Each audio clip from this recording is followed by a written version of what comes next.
There we go, Tony. Okay. We will now call the regularly scheduled Town of Hideout Planning Commission meeting to order on February 18th. First item on the agenda is roll call. Rachel, Here. Joel, Here. Glynis, Here. Donna is excused. Chase is excused. Peter and Tony's here. Okay. That being done, does anybody have any questions in regard to the meetings from January 6th, minutes from January 16th, that they were like edited in any way, shape, or form? No, no. Okay, then will somebody make a motion to accept the minutes? I move that we accept the January 16th Planning Commission minutes. I'll second it. Thank you. I'll second that. And then Joel, Yes. Rachel, Yes. Glennis, Yes. and Tony's a yes. Okay, before we start, there's two items on the agenda. For those people that might be in the audience live or online, neither of the two items are open for public comment for this meeting. So I just would like let you know that ahead of time. That being said, I would also ask the commissioners if they could hold their questions till the end of the presentation in each project so we can get through the whole presentation and then go through the project and go through our questions. Okay. That being said, Thomas, take it away, please. Sure. Thanks, Mr. Chairman. I think we have allocated, correct me if I'm wrong, we have 1 hour for the first item. Is that correct? And then 1 hour for is that the second? Is that correct? Yes, sir. So I've got some slides. I tried to incorporate a staff report into a staff presentation because this is a concept plan review and it's got a very visual component to it. And so what I thought I would do is walk you guys through some slides. So I have about 25 slides that I'd like to get to. So I'll go through these relatively quickly. If you have any questions regarding a specific slide, please don't hesitate to ask. I have some questions of you just based on input you all have given me over the course of the past month. So as we go through, I may ask you some specific questions, but in the interest of time, I'll try to keep that as limited as possible. So you guys remember the Wildwood proposal? They were here 2 months ago, and there were some concerns about the layout, some of the retaining walls along the commercial component in particular, as viewed from SR 248, et cetera. So as you have probably seen in this packet, this is a bit of a complete redesign. So the location for the neighborhood commercial lot has moved to the west. It's now kind of situated in the heart of the site at the lower elevations. And the lots, 8 single-family lots are proposed that are kind of clustered down and as far removed from the steep slopes as possible. Let me just make sure we have reviewed this road with the fire department. It's generally been given a thumbs up. That's not a final, but that would be obtained at time of final platting. And why don't we go? Oh, let me just point out there is a proposal for a gate. You could kind of see it on that drawing where the red line is. It's very small. Sorry about that, but that would be where the proposal for the gate is. So the road beyond there would be a private road up into the 8 residential units, and then where you see that blue rectangle, that would be the emergency access that connects to claim. So that would be the next, that would be the secondary access that is required by the fire department. All right, you go to the next slide. And then just out of curiosity, Kathleen or Alicia, who's controlling the slides? Alicia is. Alicia, is it possible that if I need to annotate, can you give me annotation privileges? Sure. Locks me out until you give them to me. Okay, so this is the sensitive lands. As you can see here, the proposed site plan, the lots are laid out over the slopes. You can see that anything that is not green in this particular image, is greater than 30% slopes. And so this is a very steep lot. You could see kind of the salmon, then the red, then the purple shows the gradation of steep slopes beyond 30, steep slopes beyond 35, beyond 40, and greater. Some of these lots are proposed to be developed on greater than 30% slopes. That is not in accordance with the code. Those are sensitive lands and considered protected. However, I know there's been some discussions back and forth that there could be some allowances if the lots were clustered, and that is what the applicant is proposing. Are there any commissioners that have any questions about the slopes? Because this would be an issue that would require a waiver at time of master development agreement. Good question.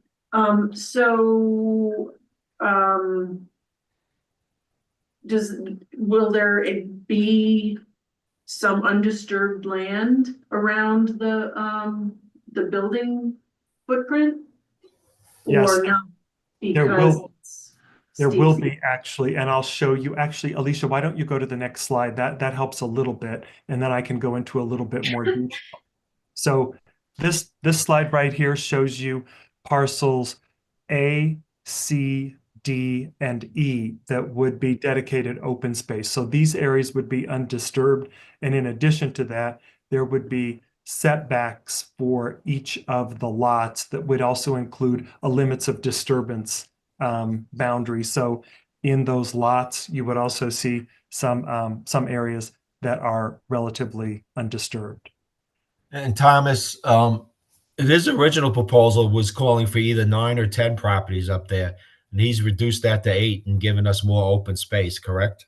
That is correct. Yeah, they have brought the development downslope and as far away from the 30% slopes as possible. Again, it does cross over some, but the steepest slopes have been protected.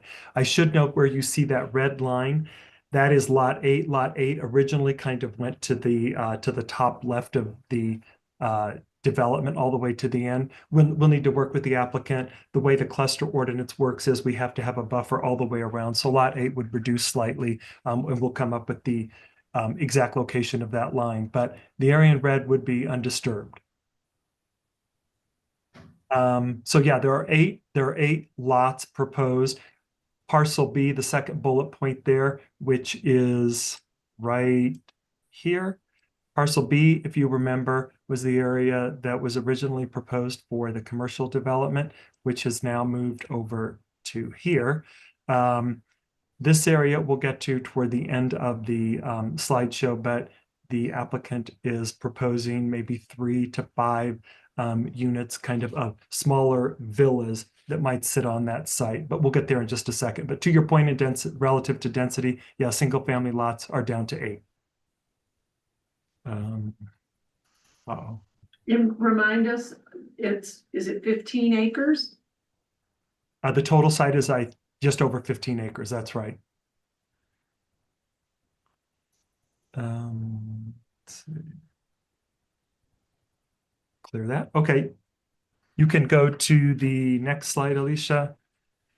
You can go to the next one. Now we'll get into the proposed commercial component. So again, this is now relocated toward the lower internal lot on the proposed site plan. It's about 1.18 acres, 1.2-ish acres. The proposal is for about 14,000 square feet of commercial space.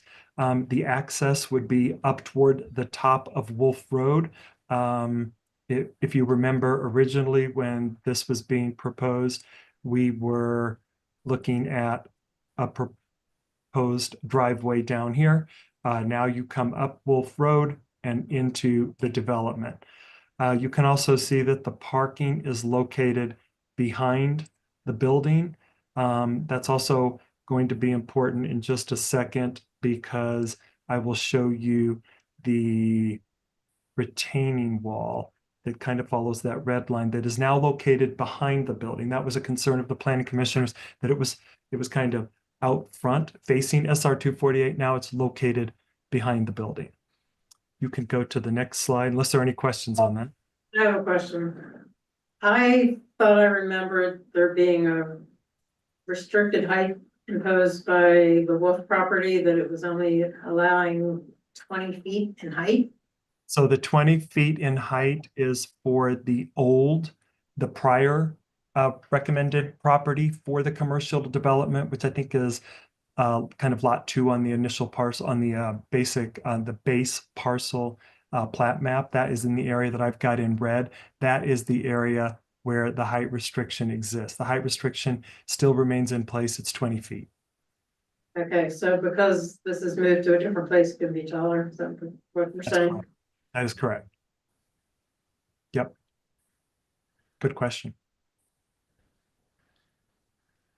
All right, so this is the driveway that goes up to Bill Wolf's house. And so this is, as you kind of turn off the entry to claim, you turn left to go up toward Bill Wolf's property. This is initially what you would see. You can see that the retaining walls have been reduced. You can see that the design of the building kind of has kept in the steep pitches. There is a setback between this road and the building as required by the neighborhood mixed use zoning designation, which is being proposed for just that lot with the commercial development on it. And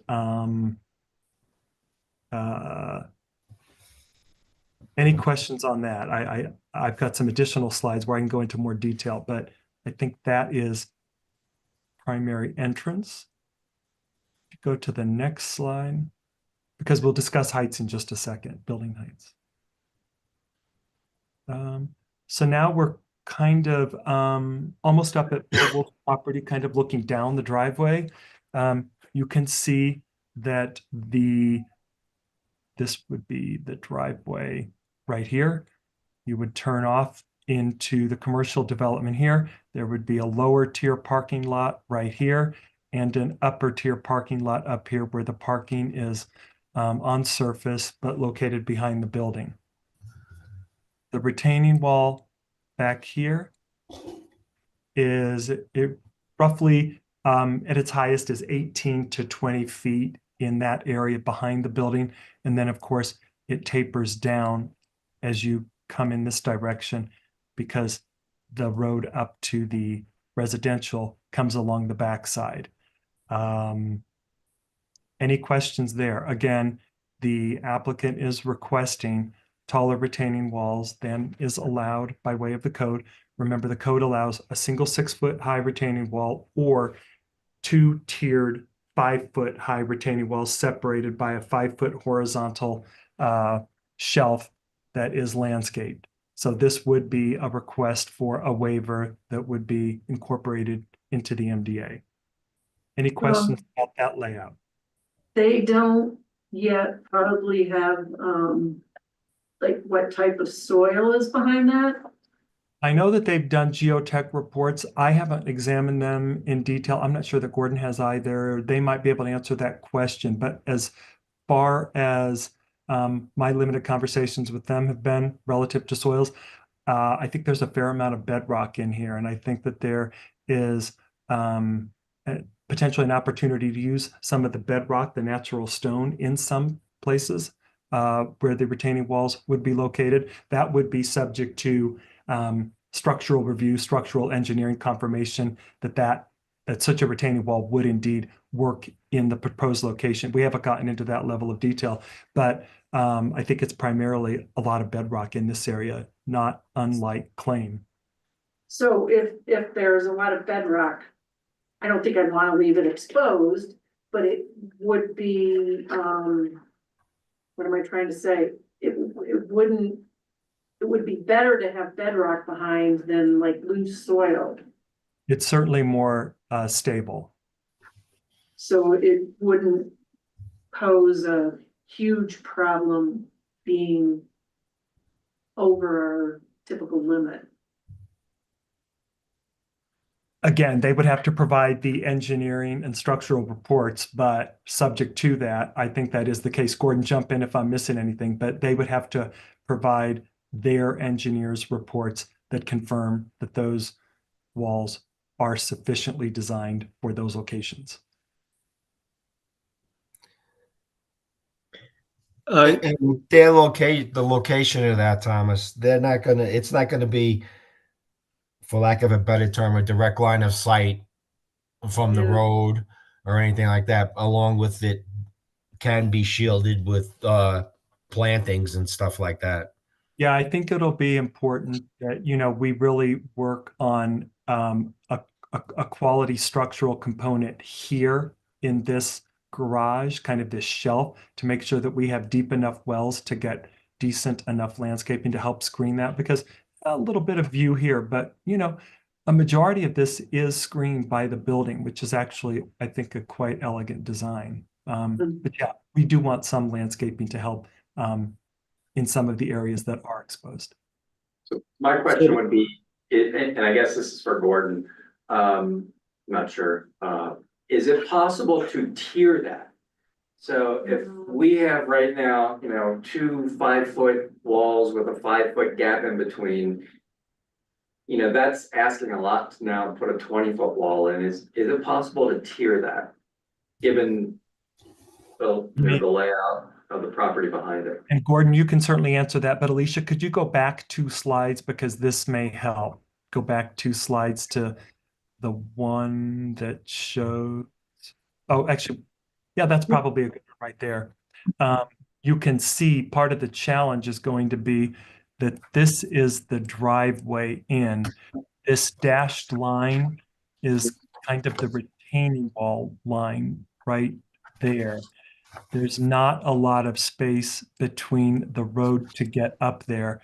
So Gordon, certainly feel free to answer, or somebody from the On page, I'm trying to see what page 27, there's pictures.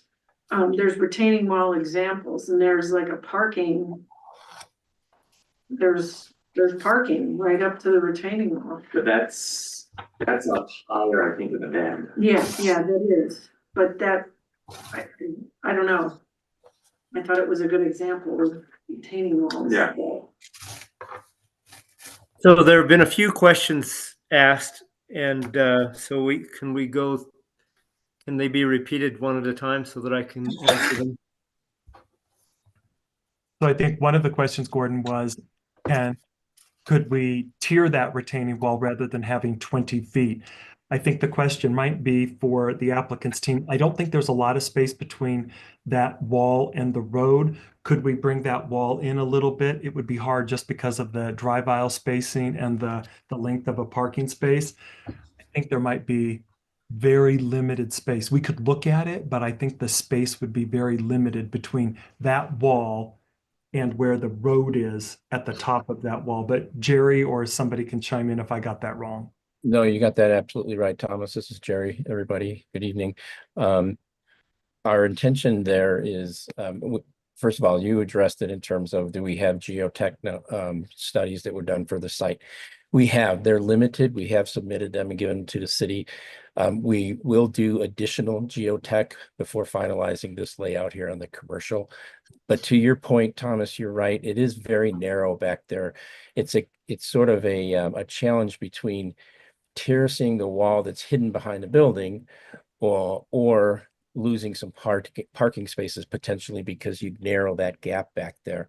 We're certainly open to looking at that, but I think our approach would be, it's not really a retaining wall. We believe that from what we've studied so far, it's mostly bedrock. And so we would landscape the bedrock, or finish the material of it so it doesn't look like it's a scarred wall. I think there was a question about, on page or slide 27, where the cars are parked right up against the wall. It's very similar to what it would look like there. But again, we'll do what we can, is our idea, to shade that wall, if you will, even more so. Not averse to looking at the terracing of it, but to your point, I think it's going to be really challenging to do that because of the drive aisles and the parking spaces. We'd love to have more parking as opposed to a terraced wall, because this is a commercial use. Hope that answered your question. How many parking spaces are there? Right now there's 40. The requirement I think is 26 given the size of or 28 given the size of our building. We'd love to get even more than that if we could. Gotta be in the restaurant? I'm sorry. How many seats are in the restaurant? Don't have that programmed out yet. We base it upon the square footage of the building, the parking spaces. It's like I said, 14,000 square feet gross, which will be from a rentable standpoint less than that. And let's say it's 12,000 square feet total rentable. The code requires 2 per 1,000. That would be 26 spaces. We have 40.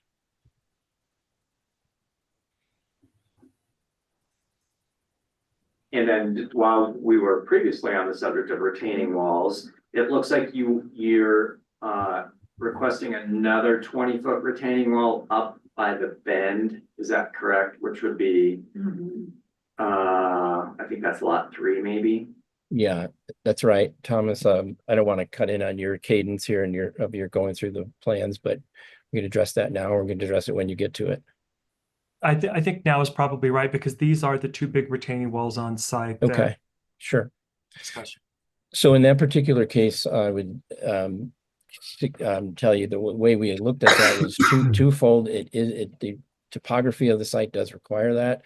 A good portion of it, this slide doesn't really kind of show that. If we could go to, I don't know which one it is, Thomas. Actually, in the deck here. 5 slides down, Alicia. Yeah. We'll come back to this one. A good portion of that wall, maybe slightly more than half of it, is actually located not visible from the highway because it's behind, keep going, the claim development that's already in place there. And then the other portion of it to the left, or the northern part of it, that wall will be shielded from view as well by the home that would be built on that particular lot 3.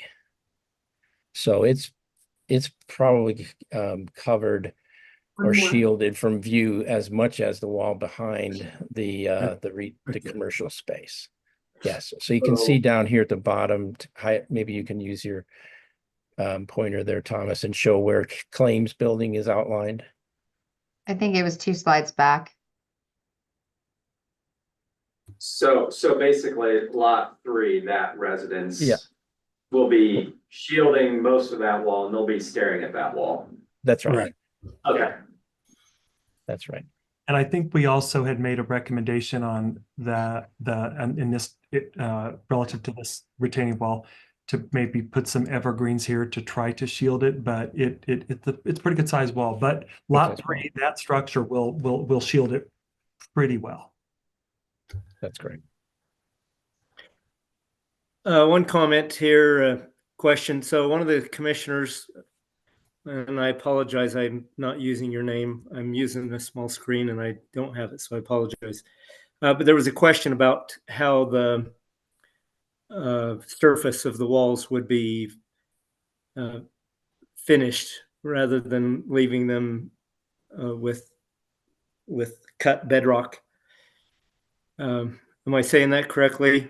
Did someone ask a question about that? Right. Yep. Yes. There it is right there.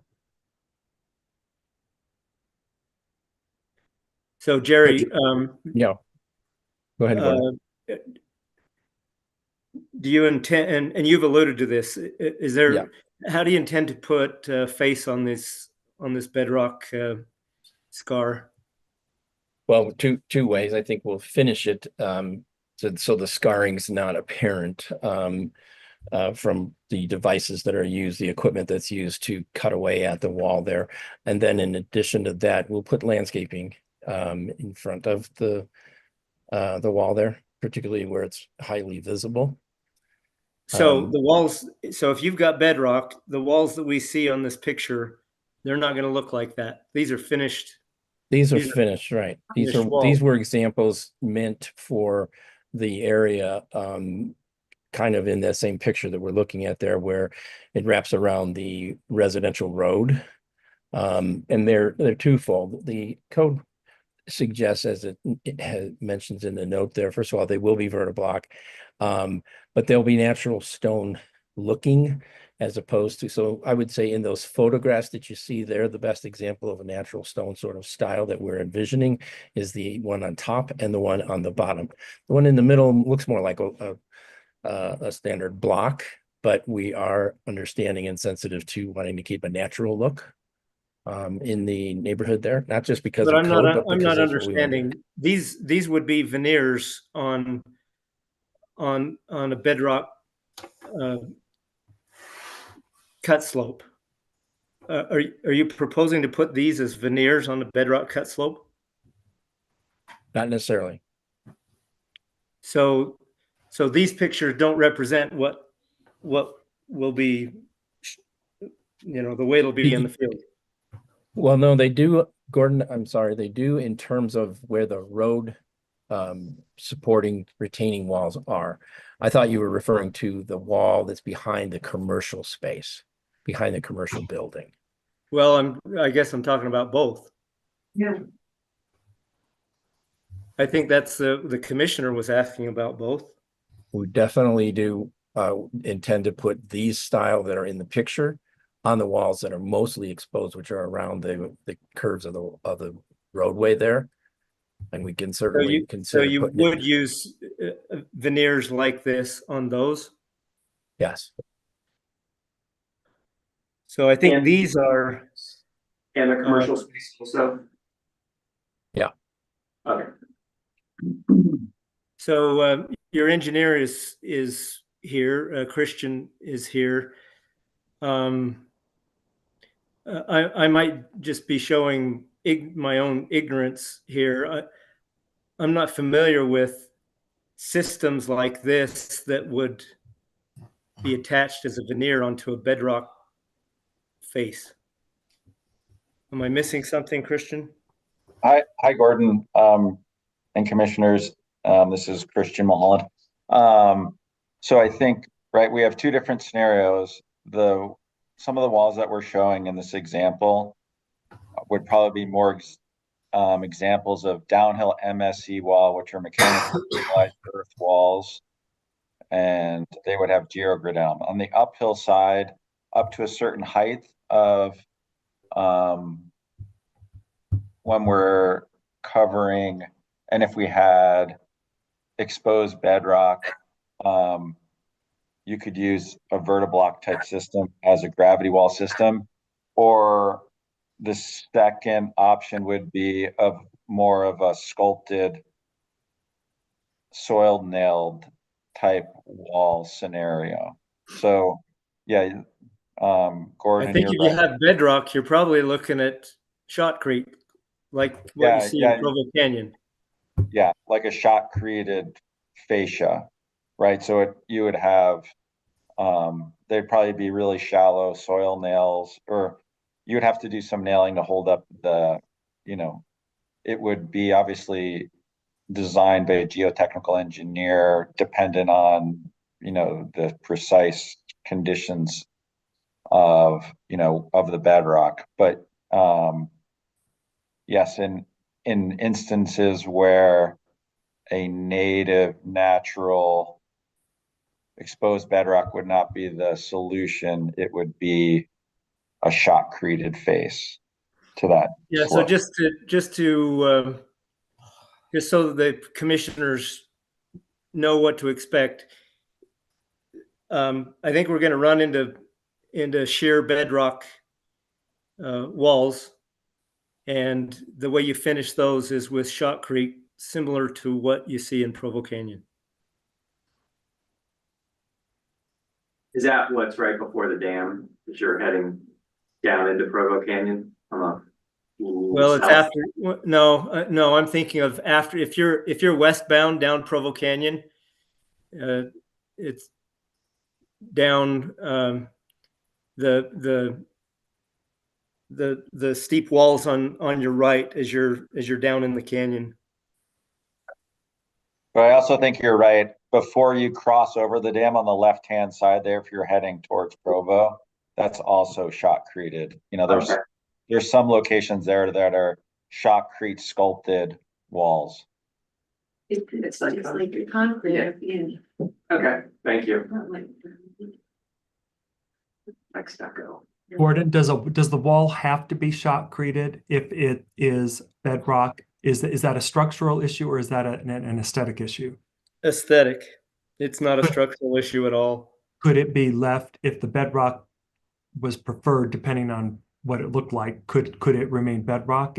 Would that be an issue? From a structural standpoint, it would probably be fine. And I would agree with that. Obviously, a geotech would also help us to just make that final recommendation. Correct. I would rely on their professional people weighing in on that. Thank you.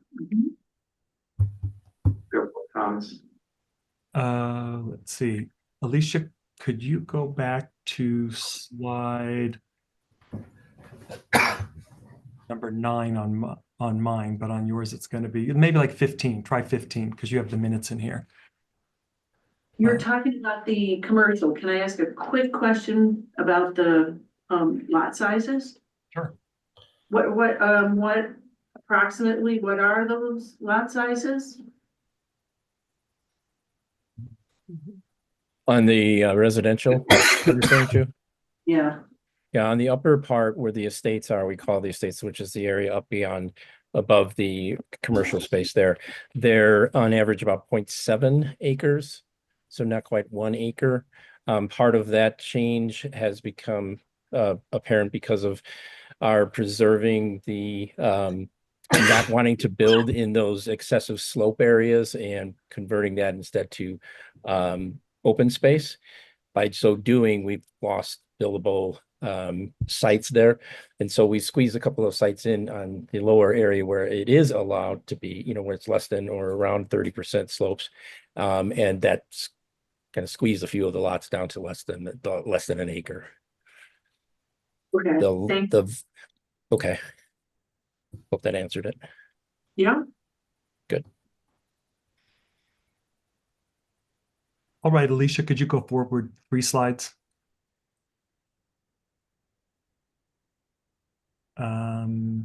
So let's see, this is really just another image, another kind of bird's eye image of the site. I don't think we had any questions or input here. It's really more informative. You go to the next one, Alicia. I like the parking underneath there.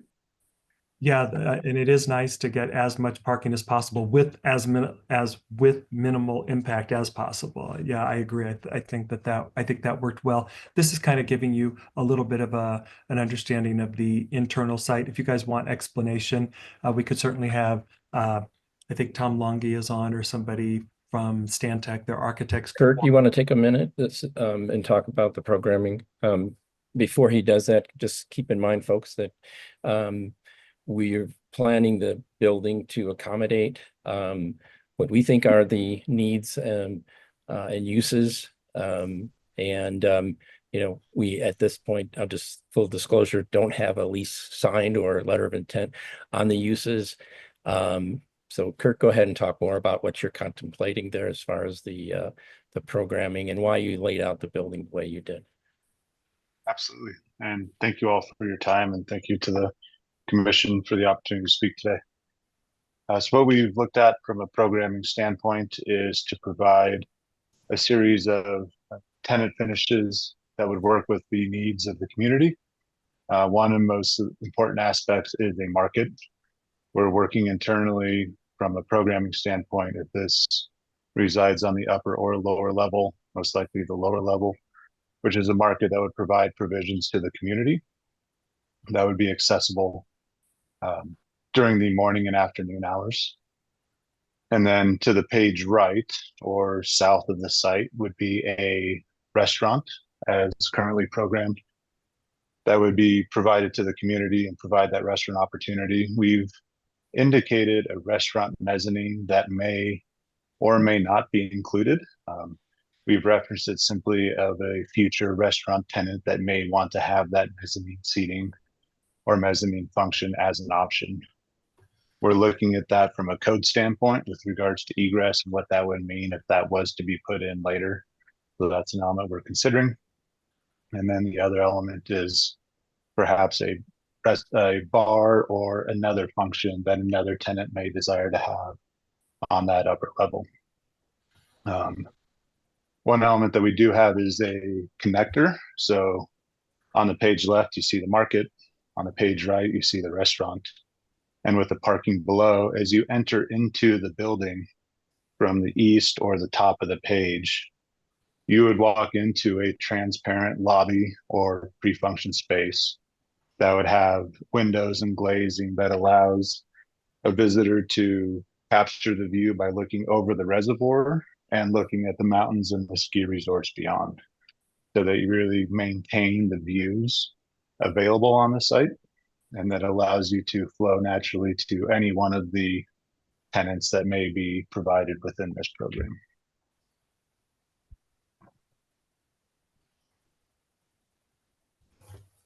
Thanks, Kurt. Thank you. Maybe if you walk to the next slide, I don't know if the commissioners have any questions for Kurt. If you take a look at this slide, you can start to get a little bit of an understanding kind of the internal thinking. This would be kind of the view out toward the Jordanelle. The parking is, of course, back here. One of the questions I had is I think that maybe these dimensions might be a little bit off. I think this is showing 45. Kurt, you may know this, but is this 45 feet to the ridge line of the structure, proposed ridge line? That's correct. That would be to the uppermost dimension of the exterior finish element of the ridge line of the roof, and that would be from the existing grade point. So that's from the floor plate to the ridge line. Correct. Just want to From make the sure I work with you on that and make sure that the planning commissioners, I guess it's a question, are you comfortable with that height? That's the full 45 feet allowed by the NMU. I know that there were some earlier discussions about kind of more like 3.5 or 3.5 stories or 40 feet, a little bit under, just to keep it more in context with the surroundings. It actually is funny because as I looked at this, if this is the 18 feet and this is about, it's like 15, I don't know that you're actually at a full 45. You might actually be under. I was questioning this number here, but you probably have a better understanding. But do the commissioners have any input on height? This would go to the full extent of the NMU if it goes to 45. Thomas, may I add something? So it's indicating 45 because that is what the code maximum limitation is. And we wanted to acknowledge and give homage to the fact that we recognize that and we won't exceed that. It's very possible that we'll be under it, as you said. Okay. Commissioners, any input on that? I know there were a couple of questions in the last meeting. Okay with that? If it's under, that's perfectly fine. Right. Well, yeah, but yeah, higher does help block the wall, and I don't think it's not gonna like impede on any of the houses that are gonna be behind it, so. That's correct. If I may, we look carefully at the cross section so that the ridge line of the building at not requesting variance staying under that 45 feet is at or below the elevation of Wild Horse Way, so that we're not impeding any views from the homes further up the hillside. Yeah.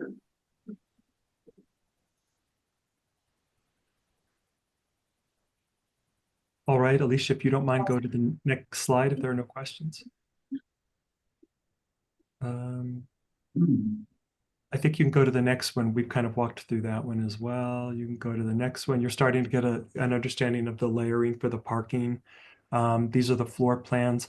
Again, in terms of configuration, this would be the retaining wall. You enter here. What they're showing you is the lower level on the left, the upper on the right, which is, of course, greater surface area. You can go to the next one, Alicia.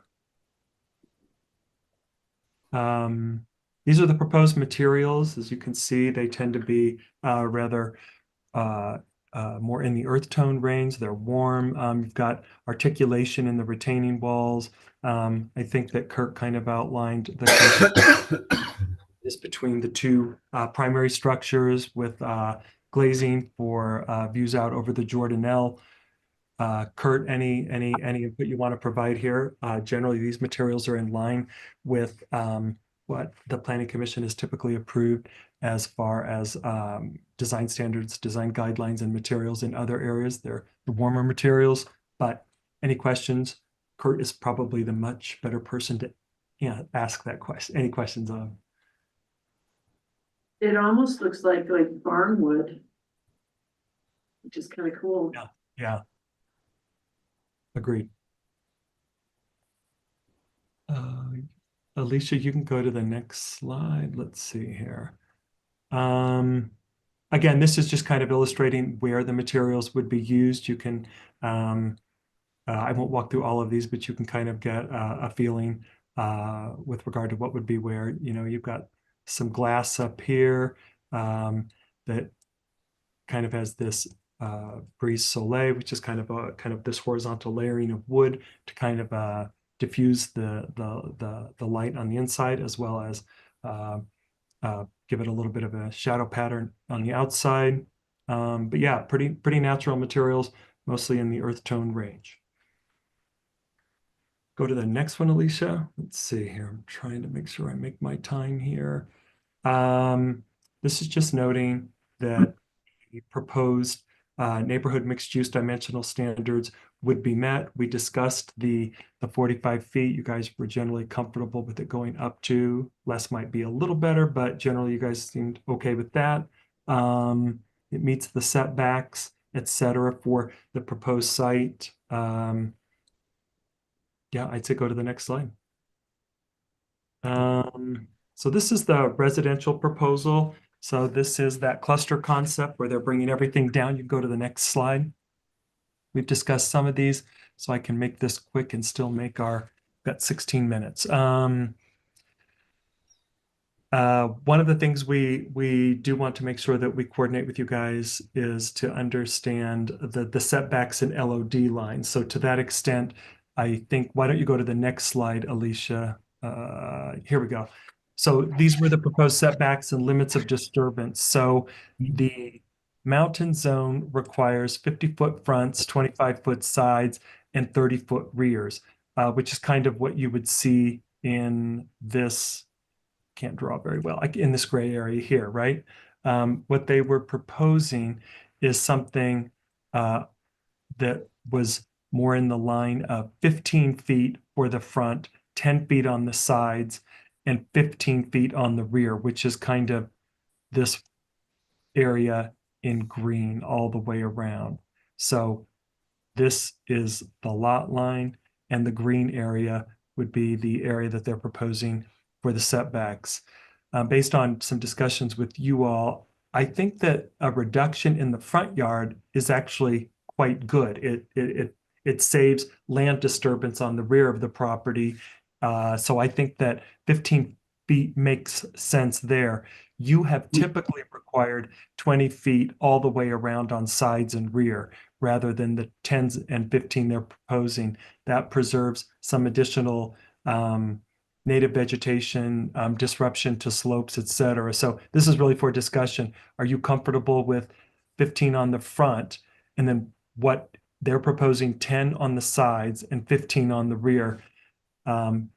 You've typically gone 20 and 20 on sides and rear, so this is actually a discussion and for input.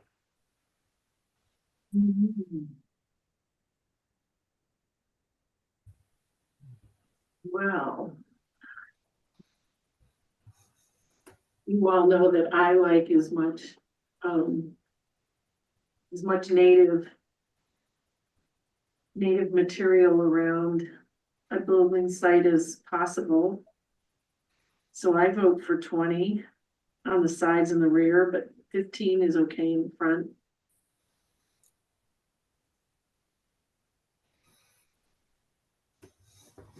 Anybody else? I don't really like changing what our standards are.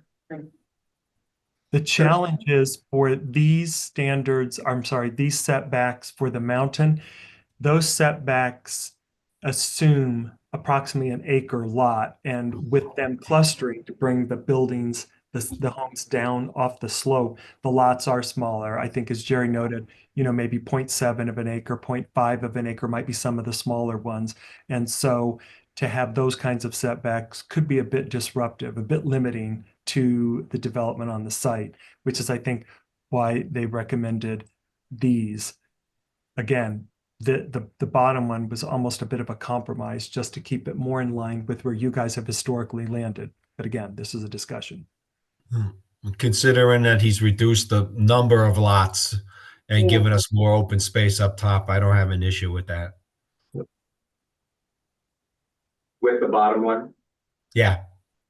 Okay. how do they feel about it? I'd mean, I'm like sure- to have, I'd like to ask Jeff from Otto Walker. Otto Walker's our architect for the residential part of the subdivision, and they've done, as you all know, an enormous amount of planning and design in the area there in Park City, and as well as Wasatch County. So Jeff, are you on, or Rick? Can you guys touch on, can we have an effective envelope if we're looking at the proposed compromise to what we ask, if we have 15 feet and 20 on the sides, Jeff? I'm concerned about the 20 on the sides. The Okay. 20 on the rear yard setback, I think that could be accommodated. Keep in mind that, this is the entire envelope. The reason for the zigzag you see at the side yards is to allow the driveway to come in. So there's a portion of this just getting down from the road to the garage area is going to be a challenge. And there will be a lot of this that won't be touched. But we want to try to maintain flexibility wherever we can. I think the 20-foot rear yard setback could probably be accommodated. If it pleases the commission, we'd prefer the 10-foot side yards. In this particular lot, kind of interesting, on the 10-foot setback up above, on the top portion of this, is actually abuts an open space. I wouldn't see an issue with that. Yeah. You don't need it in the rear because the rear is all open space on the upper one. Yeah. Is there, is there something we can write in there that basically says that if you're abutting open space, 10 feet is allowed, and if not, 20 feet? Or you could, if they, well, it's a simple way of doing it. You could split the baby. If they were proposing 10 and normal is 20 for you could go 15, maybe that would be a bit of a compromise. It's a simplistic compromise. I think we can live with that, Jeff. Would you agree? Yeah. 15 on the sides, 15 on the front, 20 on the rear. We can go to 10 on those sites that abut open space if necessary. Yes. Okay, I think sounds we good. work. Yeah. We'll do that. All right. Any questions, commissioners? Or we've got a couple more slides and then it is wide open for the last 10 or so minutes. Actually, we already went through the retaining wall, so you could skip that.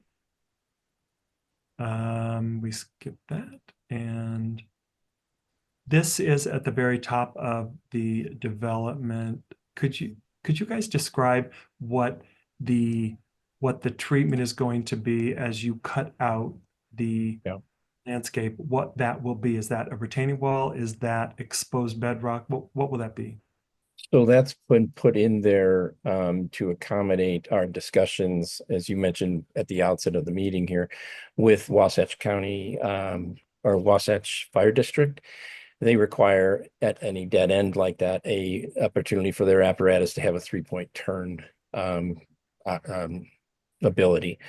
We put that in here as a direct solution. We believe in our ongoing conversations with them that we'll be able to accommodate that without doing that, but more so at the end of the run there, if you will, on the left-hand side of that. Yeah, in that general area there, we're going to widen the roadway there that will allow them to make their turn, move in and out of the space easily with their biggest apparatus. And so what we show on the plan there right now as retaining walls, to answer your question, on the hammerhead is likely not to happen. But it'll Okay, be, it's all subject to what they want, what they meeting their requirements, which we intend to do. so this could end up disappearing and this could be Right. turnarounds. Yeah, very likely. Yeah. Correct. Commissioners, any questions on that? Is there any reason why you wouldn't go all the way to the end of that lot? Is it 8? A couple of reasons. One is that as the road extends and continues down there, the topography changes and makes getting into the site there much more challenging and difficult and expensive. And also just the additional, I mean, that's the best place for a drive into that lot is right there, not further down. Further down would make the driveway more complicated and costly, as well as extending another, whatever that is, 80 or 100 feet of road. So you're proposing that the driveway be the ability for them to turn around? Is that, am I understanding that correctly? We're going to sit, yeah, kind of. We're going to sit down with them, and if we need to extend the road so that I'll call it the hammerhead is to the end of the road and they back into the driveway area there and then out, and it effectually does the same thing for them, then we're kind of killing two birds with one stone. But we're going to look to them to help guide the design there. Okay, thanks. Okay, sure. Thomas, what is the process of getting a traffic light on 248? Because if we're gonna have commercial, it seems like we need to be able to control the traffic so that it's. Yeah, Can they require, like, in an MDA that they work with UDOT, or how does that work? Well, so a traffic signal, it's all warrant based, and it's based on the corridor agreement that the town has with UDOT already. So if it's not in the agreement, it's not going to happen. It's that simple. And if it's not warranted, it won't happen. So Thomas, do you know if this area is there an agreement? I'm pulling it up right now. If I remember correctly, this area is not one of the areas identified for a light. Let me just pull it up the map. Hang on. We want a lot of people to come from Park City to go there, and they're gonna be coming that direction. We need to make a left-hand turn in, and how's that gonna work without a light? Is there a lane to? There is a turn lane. There is. Yes. At least they have that. We don't have that. Yeah, there is, I think, a turn lane. You're right. Yeah, this area is not currently identified as an area that would have a major intersection, i.e. a light right now. We can certainly continue our work with UDOT, but right now it is not included in the corridor agreement, which would be something, as Gordon noted, that we have to coordinate with UDOT if it's a municipal issue. But it is based on demand.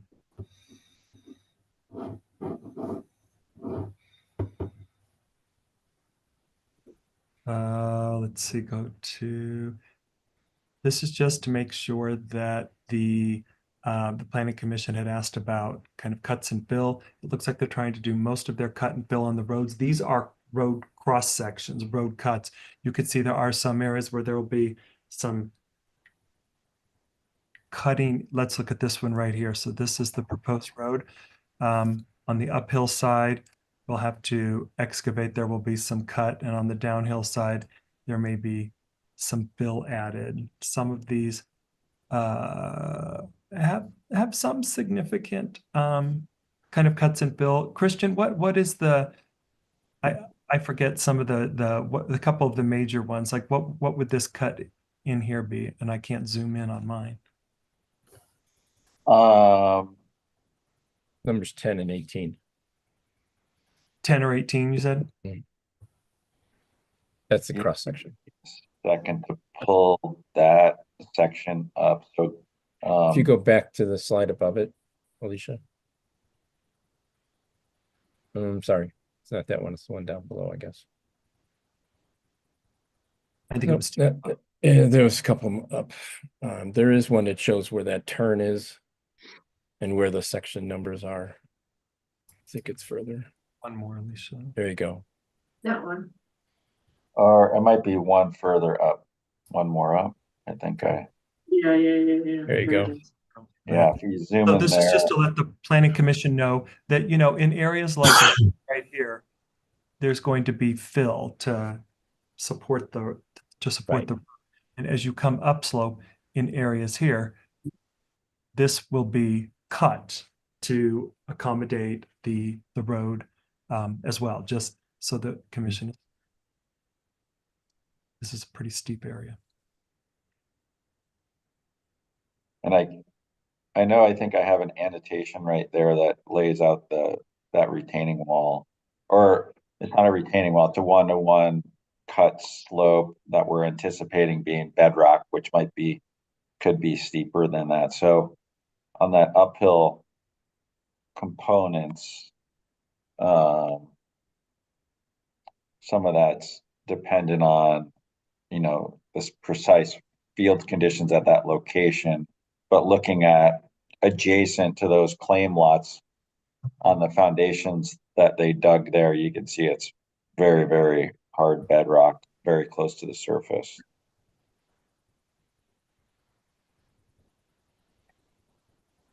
And would that remain potentially in its kind of existing condition? Is that the intent, assuming if it's a one-to-one roughly maintain natural bedrock?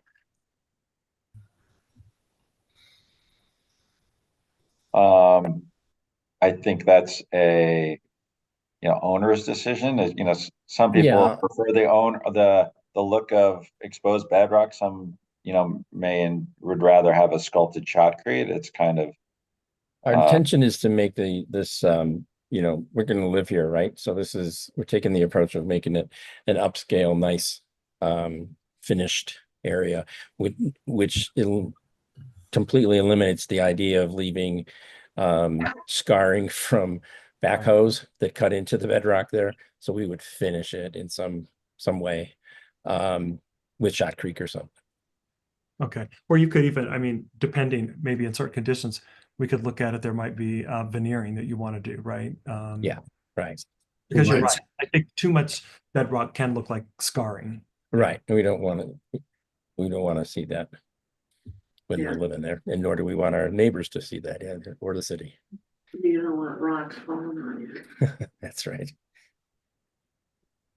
Hey, Alicia, you can go down like 3 slides. We've got one, I think one more. Keep going, right there. So this is the area that is restricted to 20 feet in height. This is the former commercial area. This is the road up to Bill Wolf's house. This is his property up here. The proposal is really, it's a bit, this is really kind of, I think, in the conceptual stage, more so than even the other sections of the proposed development plan, but these would be smaller residential units, and they would meet I think these are 2 stories, kind of on this driveway would come in here. Those on the upslope, you would walk in on the first floor. You'd have a second floor that you could walk up to. So parking garage would be on the first floor. For those on the downslope side, you would walk in / park on the upper level and then walk down to some living space that is on the lower level. I know that in some discussions with you all, I know there were some concerns about the very, very steep slopes here and having a road here that would have this kind of tiered retaining wall, which is what you were trying to get away from during the last commercial site plan. So the question is, are you comfortable with villas here? Are you comfortable with 5? Some of you had mentioned reducing the density, maybe trying to get a road up here. Maybe it's only 3. Any input or discussion relative to this? Thomas, if I may interject one thing on that, when you talked about and showed where the the roadway comes in the steep slope area there, that steep slope is not a natural steep slope that was created by the creation of the road there, much like the pink color, if you will, on the north side, or on the east side of Wolf Road there. It's man-made, and it's actually, as a result, it's fill that is just left behind. What we intend to do is improve it to make it look, a lot better than it does today, as well as providing the utility of access into the villas there. There's a lot of examples of these villas in Park City, over in Promontory. They're, different finishes. They're quite nice. From a economic standpoint, we actually had originally laid this out where to the right-hand side there, where we don't show them, we were anticipating coming and looking at presenting 8 units, and we reduced it down to the 5 that are there.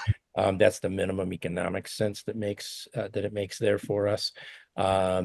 And it gives us, additional open space there, or future other use there, which we thought was going to be appealing to the city by having, so we've already kind of addressed the density down from what we could do to 5. So with those, it's a max of 20 feet, correct? Height for each of those buildings. And then on that steep slope road coming in, are you saying that I can't see that on here? You would be able to tier that. So that would conform to current code of 5. Okay. Well, we would terrace it. Jeff, are you on still? Yeah, so the way this road system works, the first 20 feet is 5% slope. After that, you have about 40 feet of 10%, and then it's virtually flat all the way to the very far end where that turnaround is right there. Yeah. These retaining walls on the downhill side are shown right now as 6 feet tall. There's 2 of them with a 5 feet in between, and then we've graded out to blend in with grade. So this is an opportunity for some fairly significant landscaping to help hide those walls, even though they're only 2 6-foot walls. And again, 5 feet in between. Sure. The walls on the uphill side of this road, there is a section that gets up to 8 feet, but then the rest of it's 6, and then it dies into 3 as it approaches the access road up to Wolf's property. There was a question about these streets meeting city standards. They don't, so they're going to be private, and that gives them more latitude. They're going to have to meet fire code, but they won't meet city standards. They're too narrow to be city standards streets. And what square footage? These are single residences, correct? Correct. That's correct. They're going to range somewhere in between 2,500 to 3,000 square feet. Okay. Typical in the market, and you find other places in Promontory, it's elsewhere. Okay, thank you.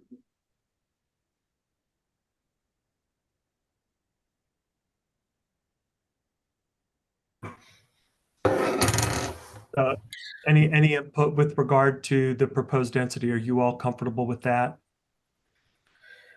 Jerry, are you going to maintain the roads down there also? I know we had discussed the estates and you had said you were going to maintain those. Same Or treatment either- as we have in the estates. Yeah, it'll be part of the HOA for the subdivision. Okay, thank you. Mhm.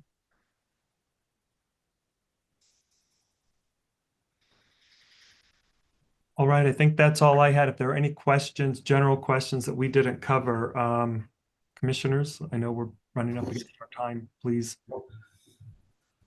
ask away.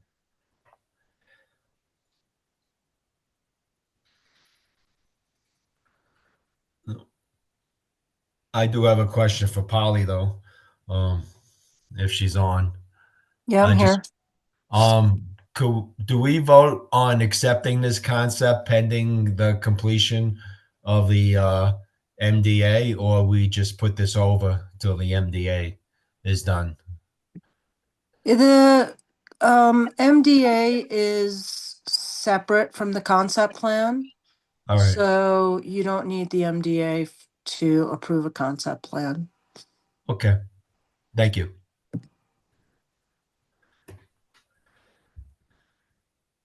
Okay, there being no other questions from the commissioners then.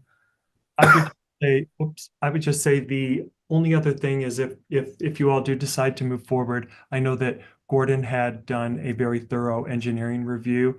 I did the planning review. If this is something you would want to vote on, I know that there were some conditions of approval moving forward. Again, this would only be for the concept plan. You know, it Right. doesn't guarantee exact density. Buildable lots have to be defined fully in more detail. There were geotech requests, et cetera. So I think that there are some conditions that we would recommend that get approved. I emailed those to Alicia. I don't know if you'd want to go through them. There's quite a few in there. They're really just covering everything that was really discussed in this meeting, in the staff reports, and things that are outstanding. Gordon, did you have anything in particular you wanted to bring up?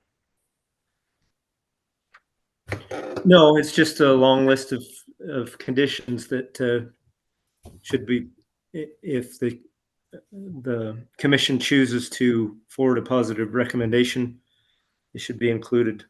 Or maybe, I don't know, does this one, is this an actual approval or recommendation? This would Yeah, be approval, and this would give them the authority to move forward to the next step, which would be a request for rezoning. And then the next step after that would be a recommendation by planning commission to town council. And then the next step after that would be formal platting. Okay, so it would be conditions of approval, just so that there's a clear understanding to manage expectations. I thought we had to go to this new, no? No, because we've already been discussing this. Actually, because this one has commercial on it, we don't. Yeah. Oh, okay, thank you, sorry. If it were strictly residential, it wouldn't have to go to for platting, it wouldn't have to go to council, but it does have commercial. And Well, Thomas, and the other thing is that they're asking for a zone change, right? So this isn't just a straightforward subdivision. It's not a by right. It does have other conditions, yeah. and Thomas, all of those, the conditions, they would all be addressed in the MDA when that comes back before us, That is correct? correct. They would have to be addressed in the MDA because some of the exceptions to the code that are being requested, and Gordon has, some outstanding issues relative to stormwater drainage, et cetera. So those would go into the MDA. Those would be conditional requirements for this approval that would go into the MDA. So we basically can approve this pending the recommendations made by Gordon and you are addressed in the MDA. Yes, Polly, is that correct? Well, I just want to be clear. This is just a concept plan, Right. right? That has its own section in the code, but the MDA is tied to the rezone. Okay. So they're just slightly different. I know it's confusing because they're all kind of mixed together, but the only thing before you is the concept plan. So when they come back for a rezone, that's when we would look at the MDA. Okay. Thank you. We would recommend if you make the approval for the concept plan, you make it with the conditions of approval outlined per Gordon and I. Yeah. Okay. Would somebody like to make a motion? I will move that we approve the Wild Horse development with the conditions of approval per the town planner and engineer. Anybody like to second that? I'll second it. Okay, then we'll take a vote. Rachel, No. Glynis, Yes. Joel, Yes. and Tony's a yes. Therefore, 3-1. Thank you. Okay, on to the next topic. Jerry, Tim, Diane, Kurt, Rick, everybody who was on. Thank you very much. Thank you, for everybody. having us on there. Before you move on, may I ask one quick question? So the next meeting for the zoning, Thomas, you and I had kind of talked about this, that's date uncertain or date certain yet? So right now, I think that we have a date of March 4th. Right. So I think that that's Okay. what, Polly, I think that that's what we're moving forward with. I know that you and I had some discussion. Is that sufficient time to get everything together for the MDA? The review, et cetera. I don't know. We have to look at everything and also make sure, you know, that you have everything related to the rezone. If we schedule it for the 4th right now, if we couldn't make that, what would we do? We would cancel that meeting, publicly notice, and move it to the following meeting? Yes. Okay. 'Cause, I mean, the 4th is like less than isn't it like 2 weeks from now? That's correct. That's tight. I mean, and you would have to have everything in hand. Yeah, we would have to have everything by the end of this week. Yeah, that's right. Yeah. Thomas, thank remind me, Thomas, this is Alicia. Remind me, we talked about having the 4th meeting because we needed something before the council. And that's why we were trying for the 4th. So well, let's think this through then. So Polly, I'm going to need your input here. So if we were to come back with the planning commission on the 4th, is the intent, but Alicia, when is the next when is the next town council meeting? March 13th. So then that means we would have less than 2 weeks before the 4th to get everything done for rezoning MDA at planning commission. And then we'd have 9 days after. Is that the goal, to get it on the, what date did you say, Alicia? The March 13th. 13th?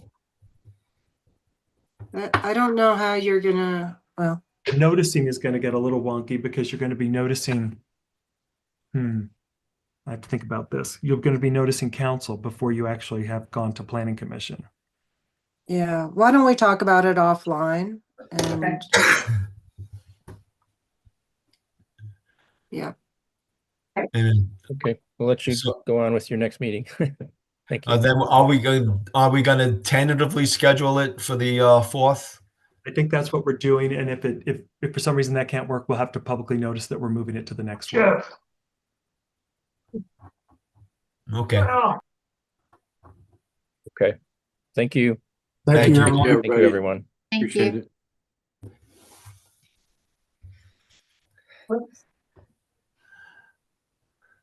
Oops, yeah, it doesn't sound good. Well, it looked like Nate dropped off. Oh, there he is. Okay. He had his hand up, so I thought he jumped off. Can I just say one thing? Certainly, Nate. It was my understanding that that meeting, maybe Thomas, I was wrong, but like tonight's meeting is not a vote, but because Polly was out of town and you guys had our development agreement for a couple weeks, that's why the 4th was on. The March 4th is because we're not voting tonight, and because Polly was out of town, didn't have a chance to review the development agreement, that gave her enough time, and that's my understanding of why the 4th was scheduled. I think just for clarification, the vote tonight would only be for a concept plan, which allows you to move forward to the next stage. That is it. It's Wild Horses is in the same position. And Okay. so then But you have, just so everyone knows, I mean, my development agreement's been in for, I think 2 or 3 weeks. So I mean, it's ready. So yeah, based on tonight's review. Yeah, if we get approved, obviously. Holly, Gordon, and I still have to review that MDA based on tonight's review and or approval, right? Okay. So the question is, can we still make it? The MDA is pretty technical, as you know, and there's a fair amount of back and forth between attorneys, and is there enough time? That's really the question. That's why I asked Polly. Okay.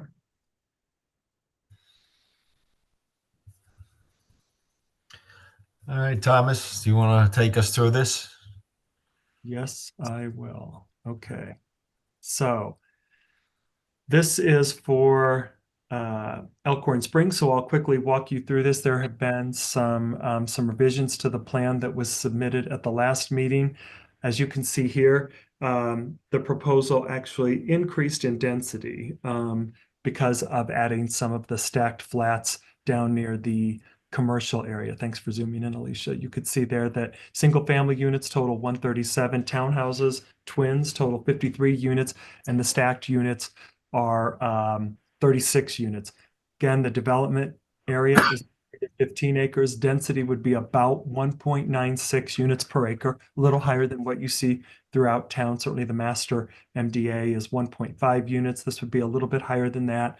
And there is the proposal for land dedication and 3 commercial pads down at the base of the development, the entrance. And if you go to the next slide, Alicia, it zooms in a little bit, which might help folks. Yeah, so you could see here, let me get my annotation back. So you could see here that this is the land proposed for the commercial development, 3 commercial pads. You could see that the enclosed pickleball courts and community center are over in this area. The swimming pool was removed at the request of the Planning Commission because the community center would be dedicated to the town, and there were concerns about insurance, liability, etc. The stacked flats are here, here, and here. So 3 12-plexes. You can see that there's some additional parking provided. There is an egress off of the main road that would take you into underground or first level parking for the stacked flats. So I think that area got cleaned up pretty well. You know, we do have pretty steep slopes up here. So that's why you see some of the open space in this area. I guess I had a couple of questions. Maybe Nate, you can answer these. Would the stacked flats go to a sub-developer? Is that how those would get built? Because I don't know that Homes typically does stacked flats. No, they do stacked flats. We just haven't done them up here. Oh, okay. All right. And, you know, I met with Rich Wolper today, who did the BlackRock stack flats, and very successful. So we're not afraid of doing them at all. It's just something we hadn't thought about. And so, yeah, we're on board to do those. Okay. And are those, if I could jump in, so the parking is underneath those buildings, those structures, is that correct? Yes. Okay. Can you tell us more about the stacked flats, what they're gonna look like? Well, they're going to be very similar to the look of BlackRock Ridges. Well, I don't know what those look like. Are they? Is that all on you or what? What I could do is try to get some of those images. Certainly you would want to see those and the design standards as part of the MDA. First level. Yeah. The last meeting we talked about Just more condos? senior type living, single level living. So 6 on one level, 6 on another level. Yeah. If that's what you consider a condo, yeah. Yeah. Okay. And what kind of square footage are they gonna be? You know, roughly 18 to 2,400 square feet.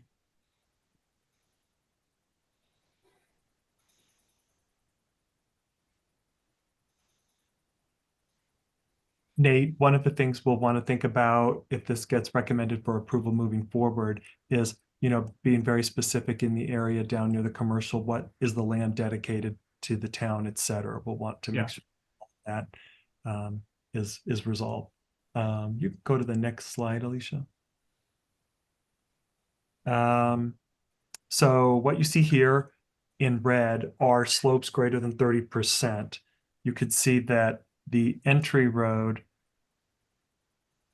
has some 30% around it. I think that was partly a result of construction.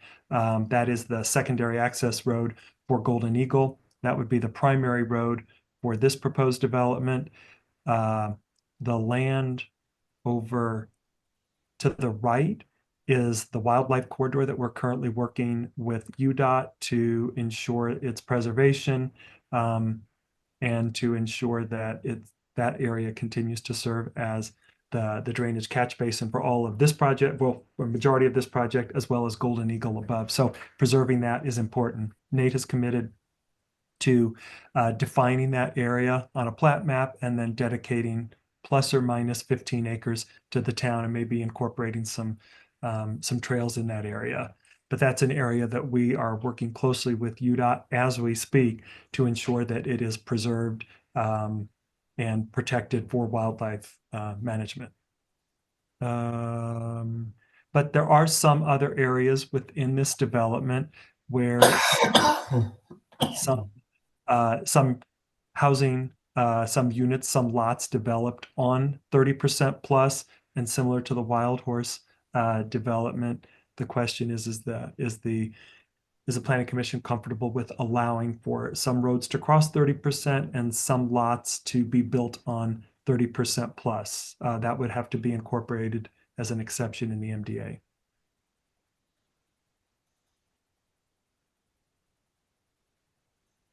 I don't think, well, I need Paul Watson to chime in. I don't think that's correct. I don't think we have anything in the 30%. We took every lot out. My understanding is we took all the lots out that were in the 30%. There is 30% on the collector road running north-south, but that's because it's man-made. The other lots, we have some 30% in the lots, but they're outside of a building footprint area. So it might go inside the lot a little bit, but it's not in the building footprint area. Okay. So these areas down here, this is man-made, but over 30%. So I think that would qualify. We would just want to make sure that that's covered in the MDA.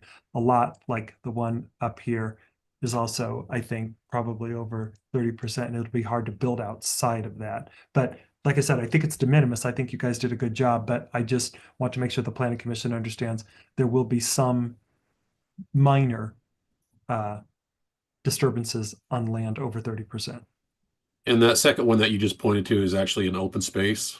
Oh, is But, that but yes, there are some parcels that touch 30%. okay? And Paul, you were going to look into providing, before we got to rezoning or something, kind of this estimated cut and fill, because I know that some of the commissioners were very concerned about protecting undisturbed lands, so not dumping fill on those areas. I think you had mentioned you were hoping to try to make up as much of the cut and fill in the roads, et cetera. Is that right? Yeah. Most of the cut and fills really look really good. The only place that I'm getting into the cut and fills is on the north end of that collector road. And it really is not a collector road, but on the north end of that, where I had to put in some additional curves to get the road down to 10%. That's where I've got a little bit of cut and fill, upwards of 15 feet. Okay. Kind of up in this area up here? Yes. Yeah. Yep. Yeah, we had to bend the road. We had to add length to it to get it flat enough so that we could make intersections work. Okay. And you guys are coordinating with Golden Eagle because that's their secondary access road. You guys are kind of coordinating that. Is that right? Yes. Okay. Commissioners generally okay with what they've outlined thus far? What, up by that project boundary, what are those, are they streams? What are the? I can't tell what they are, to the right of the road. This area here?